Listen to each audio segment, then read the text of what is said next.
Paano lumalim sa pagkaunawa ng Bible?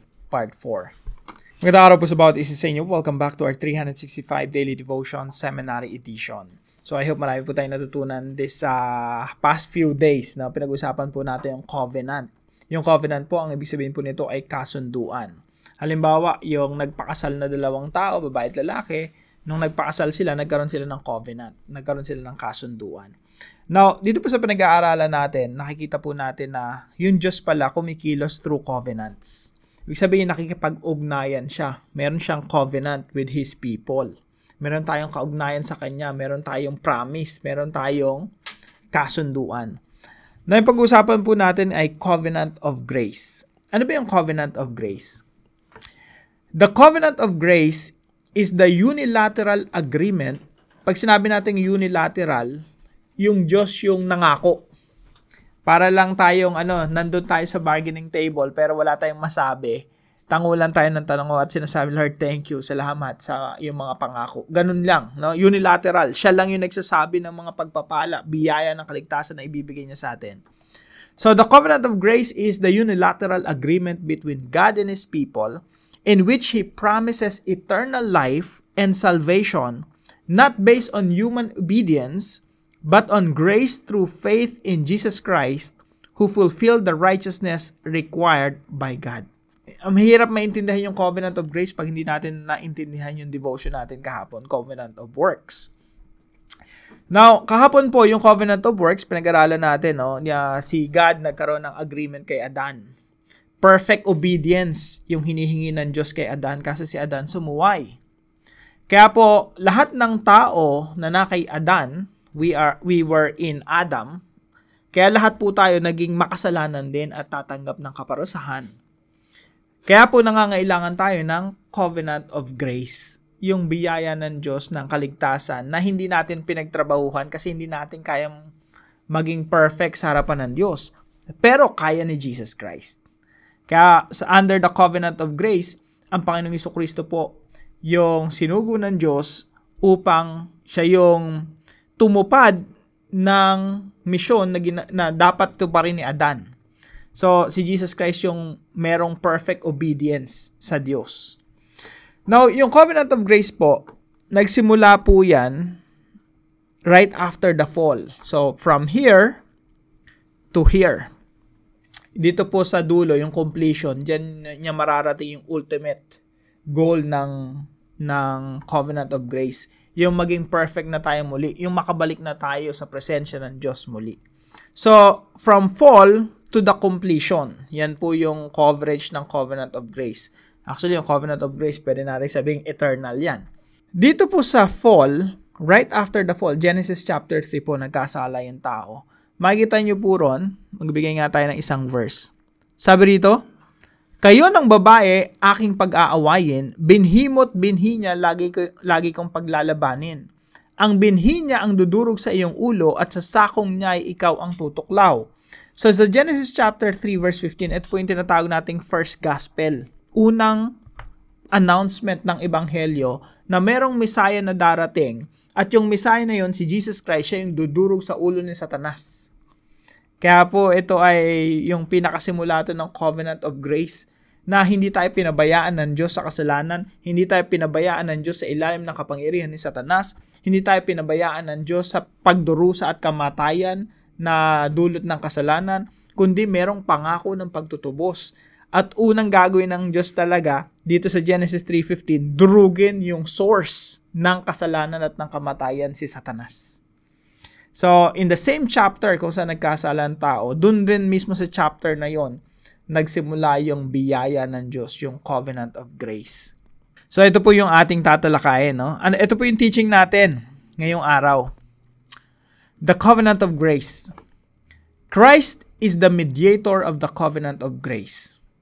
Medyo mabigat, no? Ano ibig sabihin ng mediator? Pakita ko po sa inyo ito. Dito sa screen natin. Kahapon po pinag-aralan natin yung covenant of works. Ang mediator po niyan, ang tagapamagitan niyan si Adan. So, si Adan po yung representative natin doon sa Hardin ng Eden. Kung ano man ang maging desisyon ni Adan, naging desisyon na rin ng buong sangkatauhan. Kung magkasala si Adan, nagkasala na rin ang buong sangkatauhan. Siya po yung mediator niyan. Pero yung mediator ng Covenant of Grace, si Jesus Christ. Si Jesus po, tinukso ni Satanas sa disyerto. Parehong tukso na ginamit kay Adan. Na kung ano yung magiging desisyon ni Jesus, kung ano yung gagawin ni Jesus, yung perfect obedience, yung 100% na pagsunod sa Diyos, yan na rin ang magiging desisyon ng lahat ng nakay Kristo. Kaya po, ang lahat ng tao sa mundo, dalawa lang yan. Either nakay Adan ka o nakay Kristo.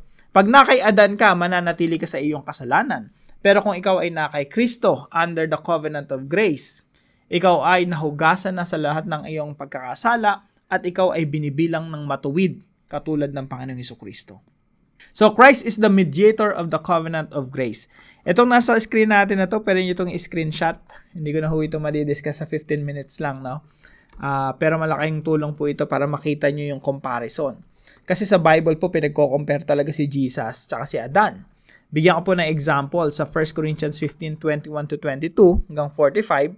Makikita nyo po rito, for since death came through a man, si Adan po ang tinutukoy dyan, the resurrection of the dead comes also through a man, Jesus Christ.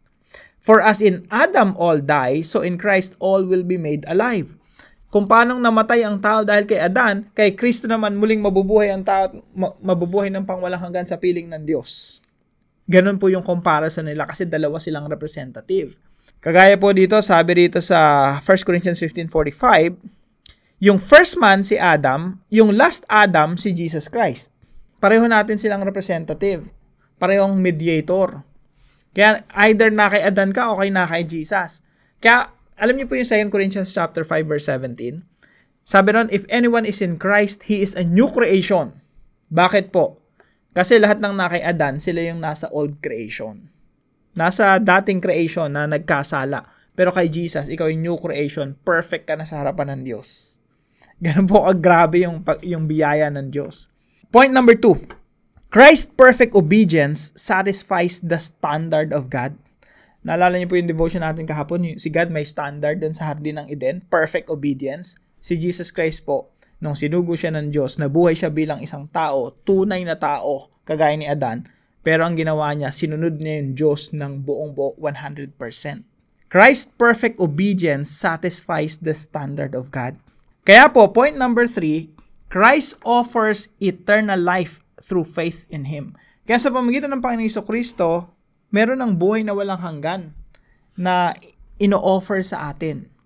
Ang tanong po sa bawat isa sa atin, umaasa pa ba tayo sa sarili nating kabutihang, yung mga ginagawa nating mabubuti para iligtas yung ating sarili? I hope sa lahat ng nagde-devotion, nag-join sa devotion natin na ito, naunawaan na natin na walang kabutihan tayong kayang gawin na ikaliligtas natin. Because we cannot save ourselves. Only Jesus can save us. Wala nang iba pa. Kaya po ito yung application natin, no? Number 1, believe that there is no other way to be saved. Manampalataya po tayo na wala nang iba pa tayong kaparaanan para maligtas. Marami po tayong mga verses ditong sinulat, dadagdagan ko po, no? Lagay natin dito, Acts 4:12. Dito po kasi sa mga verses na ito, very rich po yung mga verses natin. Maganda po kung if you have time, no, basahin niyo po yung mga verses natin na ito para lumalim po tayo doon sa topic natin. Now, sabi po rin sa Acts 4:12, salvation is found in no one else. For there is no other name under heaven given to mankind by which we must be saved. Wala nang ibang kaparaanan para maligtas tayo kundi sa pamamagitan lamang ng ating Panginoong Hesukristo. That's why we have to believe that there's no other way to be saved. I hope that's clear. Masettle na sa atin. Either na kay Adan ka, na nasa ilalim ng sumpa, ng kamatayan, ng pagdurusa, o na kay Kristo ka na kung saan tatanggap ka ng buhay na walang hanggan. There's no other way to be saved, only through the Lord Jesus Christ. Point number 2, believe that you are made perfect in Christ. Ito po yung isang theology sa Bible, katuruan ng Biblia. Parang ang hirap paniwalaan. Diba? Parang ang hirap Ako kasi, tingin ko sa buhay ko, talaga makasalanan. Dahil kong ginawang kasalanan sa buhay ko eh. Pagpapakita ko rito sa YouTube channel na sa screen natin lahat ng mga ginawa kong kasalanan, di ako makakarap sa inyo. Sa sobrang dami kong mga ginawang kasalanan sa buhay ko. Parang hirap paniwalaan. Pero, mga kapatid, yan po ang sinasabi ng Biblia na dapat nating panampalatayahan. If you are in Adam, you are sinful. But if you are in Christ, you are made righteous. Ikaw ay ginawang banal. Kaya sabi po rito, sa Romans chapter 3, verse 23 and 24, sabi dito, for all have sinned and fall short of the glory of God. Dahil po kay Adan, nagkasala ang lahat ng tao. Pero ang sabi dito sa verse 24, and all are justified freely by His grace through the redemption that came by Christ Jesus. Ano po ibig sabihin nun? Sa pamamagitan ng kagandahang loob na walang bayad, ibinigay sa atin yung kaligtasan, tayo naligtas, tayo pinawalang sala, tayo po, yun po ibig sabihin ng justified, itinuring na matuwid. Mga kapatid, bagamat tayo makasalanan, dami nating nagawang pagkakamali, pero sa harapan ng Diyos, dahil ikaw ay nakay Kristo, itinuring ka ng matuwid. Bakit ka itinuring na matuwid ng Diyos? Dahil si Kristo ang siyang namuhay ng matuwid. Walang bahid ng karumihan. At ang kabanalan ng Panginoong Jesucristo ay mo inilipat sa iyo at pag tinitingnan ka ng Diyos Ama, kasing matuwid mo si Jesus, kasing banal mo si Jesus. Kaya po sabi dito sa 2 Corinthians chapter 5 verse 21, God made Him, si Jesus po yung tinutukoy, who had no sin. Si Kristo na walang kasalanan, ginawa siyang kasalanan, ginawa siyang makasalanan. Who had no sin to be sin for us, so that in Him we might become the righteousness of God. Kaya righteous tayo perfect, holy, walang bahid ng karumihan sa harapan ng Diyos. Hindi nagkasala si Kristo, ngunit alang-alang sa atin, siya ay itinuring na makasalanan. Upang sa pakikipag-isa natin sa Kanya, ay maging matuwid tayo sa harapan ng Diyos. You are made perfect, you are made righteous and holy and blameless. Walang bahid ng karumihan, spotless, talagang malinis sa harapan ng Diyos, only because of the grace of God displayed in Jesus Christ, in the person of Christ. Kaya po tayo makakaharap sa Judgment Day sa harapan ng Diyos nang walang takot. Bakit po? Walang pangamba. Kasi nakaasa tayo at nananampalataya tayo sa katuwiran at kabanalan ng Panginoong Jesucristo.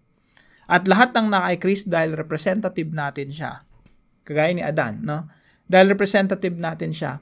Kung papaanong namuhay ng matuwid si Kristo, ay itinuturing na rin tayong namuhay ng matuwid sa pamagitan ng pananampalataya natin sa Panginoong Jesucristo.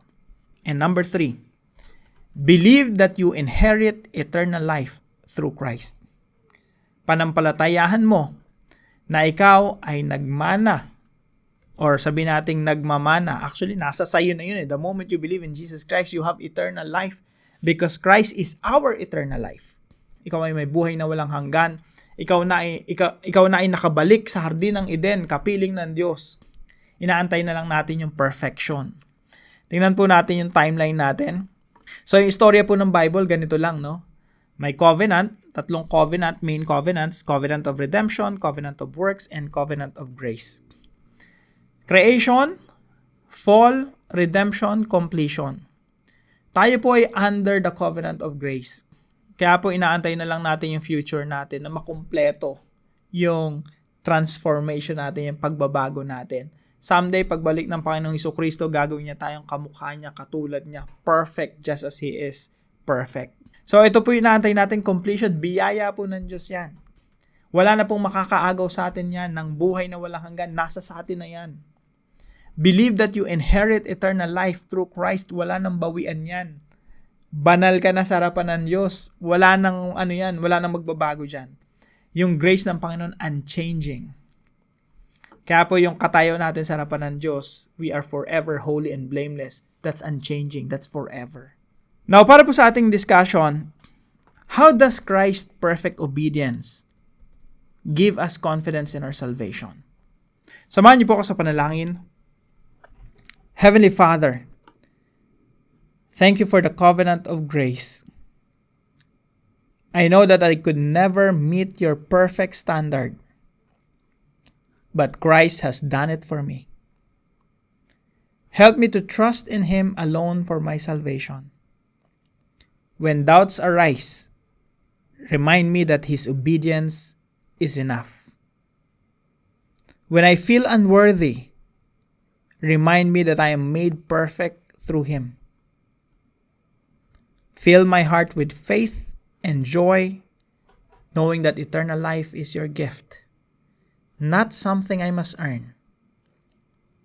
Strengthen my belief and help me share this truth with others. Thank you for your unchanging grace. In Jesus' name, amen and amen.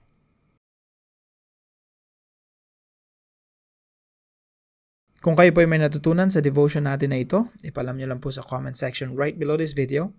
And please don't forget to share this devotion to your family and friends. God bless you po. See you po tomorrow 5 a.m. dito sa ating Daily Devotions.